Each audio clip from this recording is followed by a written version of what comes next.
So, picture this. You're in 1,000 years of darkness, no one knows how to read, and everyone smells like unwashed cheeks on a hot day. Architecture? Gone. Doctors? Replaced by leeches. And science, well, let's just say if you were the type of guy who was spouting formulas, you were probably the type of guy getting toasty with Joan of Arc. Well, that's the story we've been told about the so-called Dark Ages, a time when Europe basically hit the factory reset because we couldn't cope with the fall of Rome, and everyone just kind of evolved into filthy peasants, right? Well, not exactly. Welcome to Level 1 Historian, where today we're taking a torch to the myth of the Dark Ages and shining some actual light on what really happened between the fall of Rome and the rise of the Renaissance. Because not to burst your bubble, but it wasn't as bad as you think.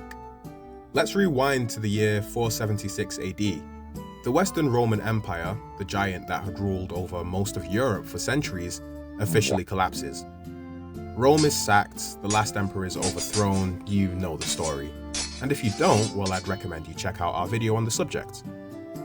For a long time, historians, especially Renaissance and Enlightenment thinkers, looked back on everything after and thought it was all just a bit crap. They imagined Europe as a broken shell of itself, libraries burned, cities abandoned, and literacy nearly wiped out. And for them, it was easy to believe that nothing good happened for 1,000 years, hence the nickname, the Dark Ages. But here's the problem.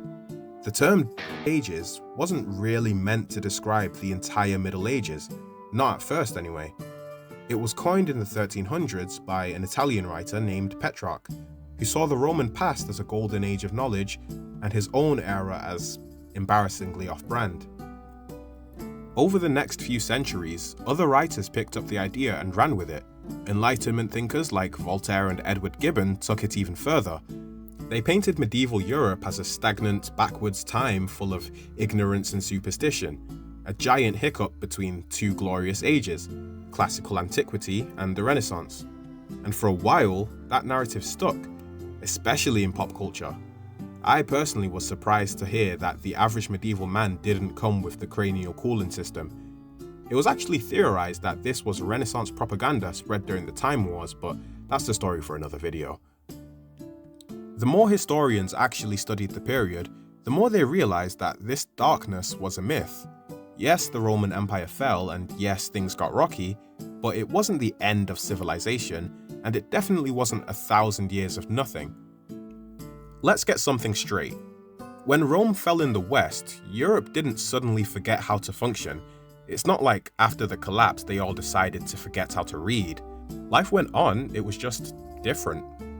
After the collapse of Roman authority, various Germanic kingdoms filled the power vacuum, like the Franks, the Visigoths, and the Ostrogoths.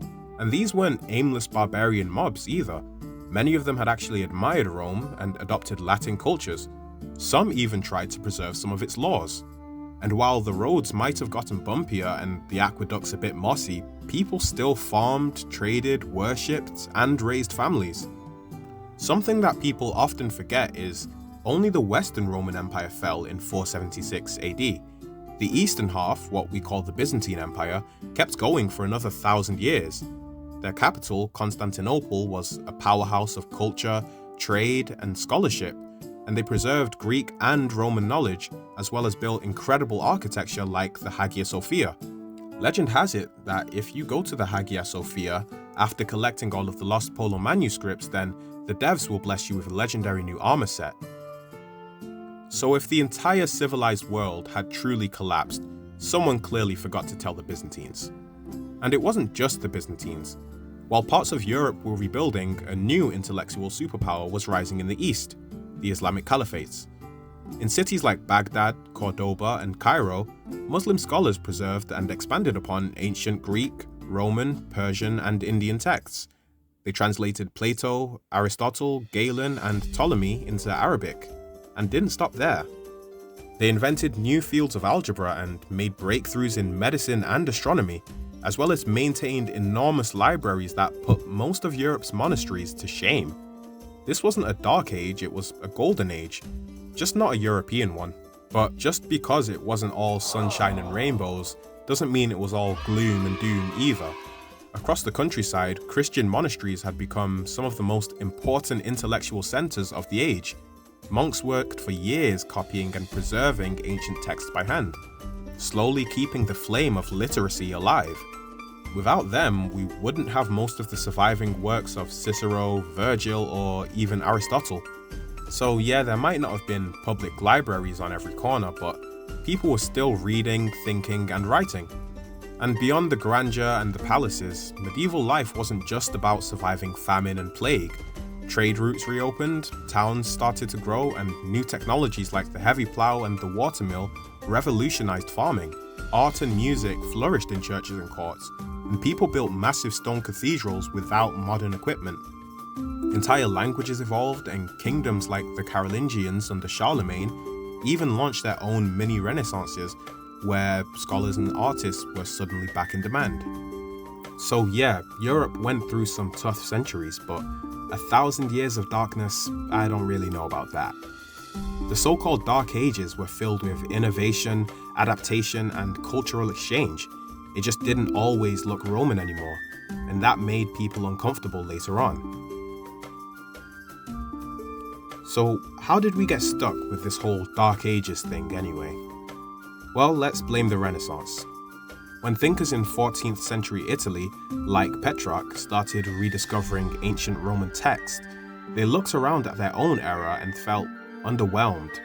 No marble statues, no grand forums, no toga parties, just muddy streets, feudal squabbles, and the casual plague.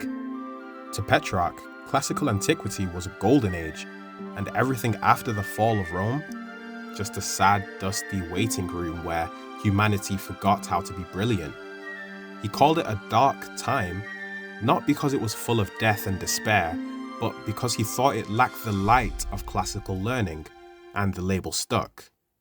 Later writers, especially during the Enlightenment in the 17th and 18th centuries, ran with this idea like it was a gospel.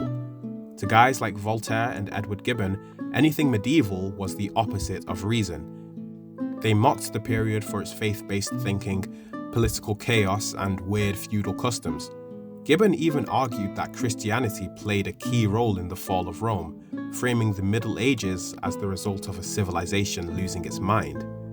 They weren't doing objective history, they were using the past as a punching bag to make their own age look smarter. And unfortunately, this view got baked into early textbooks, popular histories, and even school curriculums. For centuries, Western schools taught the Middle Ages as a backwards, boring lull in between two glorious peaks, Rome and the Renaissance. No nuance, no in-between, just a flat line graph of the process. The truth? That graph looks more like a roller coaster, and while parts of Europe were definitely struggling, others were innovating, connecting, and evolving in their own ways. But it wasn't just about Europe. By focusing so heavily on Western Europe and calling that the center of history, older historians completely ignored what was happening in the rest of the world. While Europe was building castles and recovering from invasions, places like the Islamic world, India, China, West Africa, and the Americas were thriving in their own right. They were developing technology, writing poetry, building empires, and yes, creating knowledge that would eventually find its way back into Europe. So when we say Dark Ages, what we really mean is a few places in Western Europe had a tough time while the rest of the world kept spinning. Not quite the same vibe, is it? That's why modern historians don't use the term Dark Ages anymore. Instead, they break the time period into more accurate terms like the early Middle Ages, high Middle Ages, and late Middle Ages, each with its own unique characteristics, cultures, and developments. Because lumping 1,000 years into a single bad era isn't just lazy, it's wrong. And when we cling to that narrative, we miss the complexity, resilience, and creativity that people showed during one of the most misunderstood chapters in human history. Okay, so let's chuck away the image of toothless peasants grunting in the rain while monks whisper in Latin and everyone forgets how to count, because that's not really what the Middle Ages looked like. Sure, there were tough times, famine, war, plague, poverty, no one's denying that, but that's true in every era of history. The difference is, we've let the worst-case version of the medieval world become the default image in our heads. Far from being dull and colourless, medieval Europe produced some of the most striking visuals in human history, from illuminated manuscripts covered in gold leaf to cathedrals so massive they took generations to complete. The fact that families who started building Notre Dame knew they'd never live to see it finished, but they built it anyway, that's not backwards, that's vision. Meanwhile, across the world, other civilizations were writing their own chapters. In the Islamic world, scholars like Avicenna and Alhazen pushed medicine and optics forward. In China, the Song dynasty advanced printing, gunpowder, and navigation. In West Africa, the Mali Empire built libraries and universities in Timbuktu. And in Mesoamerica, the Maya and Aztec cultures developed complex calendars, architecture, and mathematics. So while Europe was rebuilding, the rest of the world was thriving, and those ideas, they didn't stay put. Through trade, war, translation, knowledge traveled.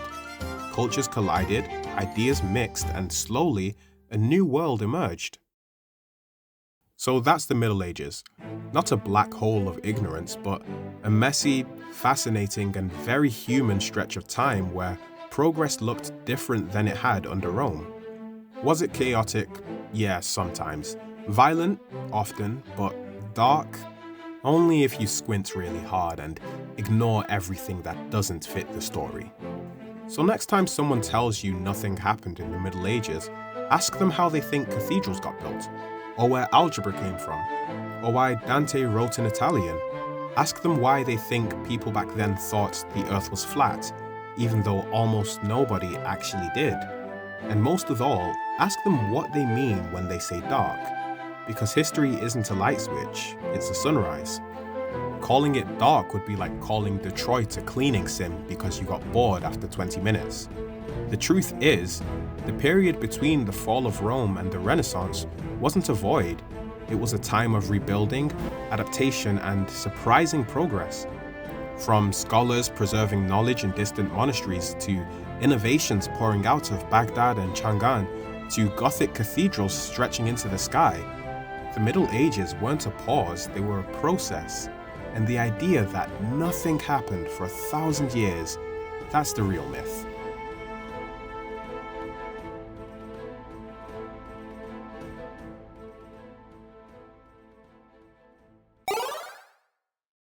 Thank you for watching this episode of Level 1 Historian. If you enjoyed it, be sure to share some love in the comments, and I'll see you next week for the next one. Take care.